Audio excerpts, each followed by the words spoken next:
I'm Sierra Wagner from This Is Home Today, and I am here with Robert Moody, who is the music director of the Memphis Symphony Orchestra. Robert, thank you so much for talking with us today. Thanks a lot. It's great to be with you. So, I'm aware that you have a really big event that's coming up, the Orchestra Unplugged, getting into American music. So, let's get into that. Tell me all about it, because I know that you're the brains behind this production. Sure. And I'll say first, it's really nice to be talking to you and to have a little conversation about Jonesboro. I've been involved with the Memphis Symphony Orchestra off and on for the last 15 years. I've been the music director since 2016, but I came in a lot as a guest conductor. And one of my early concerts, we joined with the chorus from the university in Jonesboro and did a big salute to John Williams, all the music of Star Wow. Wars and that sort of thing, and did a concert with that group both in Memphis and in Jonesboro. So that's a great memory for me. Um, it's a good way to sort of mention that because the composer I just talked about, John Williams, is on the Mhm. concert coming up at the Halloran Center, which is at the Orpheum. The Halloran Center, really cool auditorium. It's very 21st century, amazing technology, and it's a smaller space, so it feels very intimate, not like a huge concert hall. And they asked me a couple of years ago if I'd create a sort of an unplugged series. If you're of my generation and you remember like the old MTV unplugged concerts, it's kind of like when a band pulls out the big heavy amps and just lets their hair down and lets you sort of see the inner workings. That's what we're doing with the symphony. We try and really get away from that old 19th century idea that you have to have a tuxedo to come to the symphony and we're Right. all in white tie and tails and you're not sure when to clap. We've really worked hard to get rid of all that crazy stuff. And this concert, I take a look.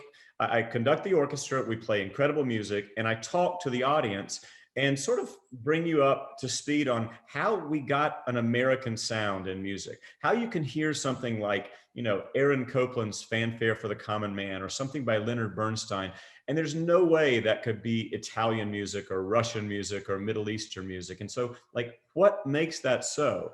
The quick answer is we're the great melting pot of the world. And so cultures brought their music from Africa and Europe and Asia and everywhere and to this new world of North and South America, joined with indigenous cultures and created something completely new. In So, Memphis, go if ahead. what you're telling me is it's getting into American music, but you do talk about how it's a melting pot and how we have all different forms that create the American music? Had there not been Christopher Columbus and all the people who came after him, had there not been the massive influence that really came in a nightmare way by slaves being brought from their homeland to America, those forces coming together, we now know this music to be stuff we call blues and Mhm. jazz and gospel and the beginnings of, we wouldn't have Elvis Presley if it weren't for these forces that created the music we have. And this applies in popular music, and it applies in a word I don't use much, but classical music. It applies in live orchestral music.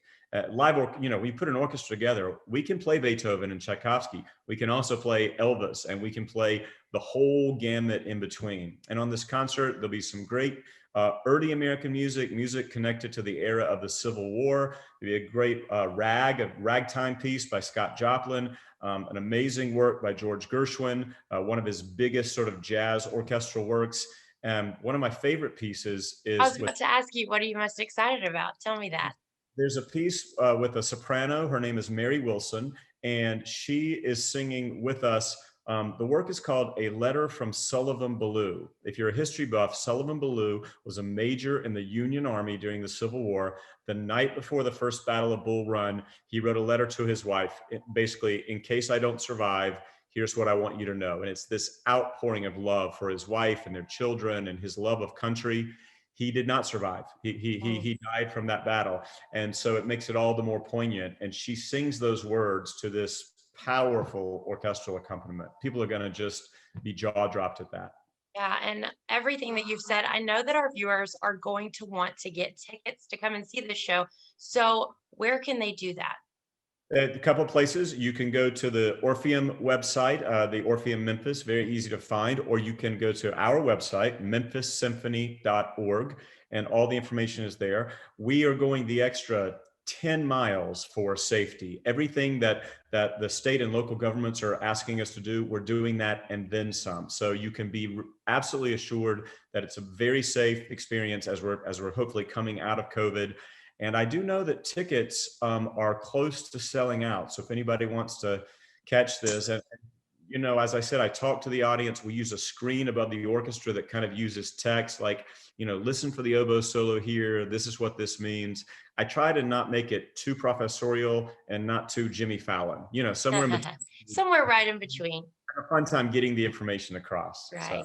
Well, thank you so much, Robert. We are so excited for this production, and I hope that our viewers will come out and see it.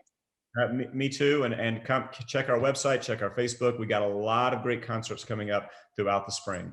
All right, make sure to check it out. For This Is Home Today, I'm Sierra Wagner.